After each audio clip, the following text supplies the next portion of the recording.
महिला शक्तीपीठ महामार्गाच्या विरोधात शेतकऱ्यांचा संताप रस्त्यावर पाहायला मिळाला। प्रस्तावित शक्तीपीठ महामार्ग रद्द करण्याच्या मागणीसाठी हजारो शेतकऱ्यांनी जिल्हाधिकारी कार्यालयावर विराट मोर्चा काढत सरकारविरोधात जोरदार घोषणाबाजी केली। दसरा चौकातून जिल्हाधिकारी कार्यालयाकडे निघालेल्या या मोर्चामध्ये कोल्हापूर जिल्ह्यातील 78 गावातील शेतकऱ्यांचा मोठा सहभाग पाहायला मिळाला। महिला शेतकऱ्यांची उपस्थितीही लक्षणीय होती। जमीन आमच्या हक्काची, रक्त सांडू पण महामार्ग होऊ देणार नाही अशा घोषणांनी परिसर दणाणून गेला होता।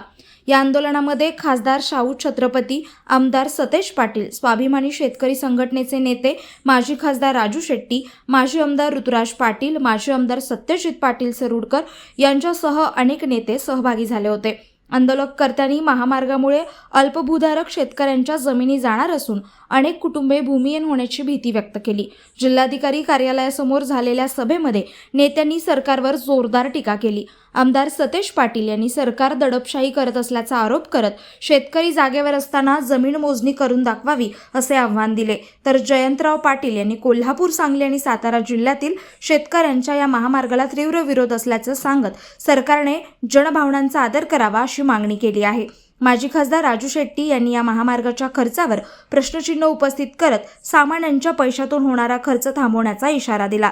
जमिनी गेल्यास पुढील पिढीच्या उपजीविकेवर परिणाम होईल, मुलांच्या भवितव्याचा प्रश्न निर्माण होईल अशी भावना शेतकऱ्यांनी व्यक्त केली। दरम्यान शक्तीपीठ महामार्गाचा प्रस्ताव तातडीने मागे घ्यावा, अन्यथा आंदोलन आणखी तीव्र करण्याचा इशाराही यावेळी देण्यात आला आहे।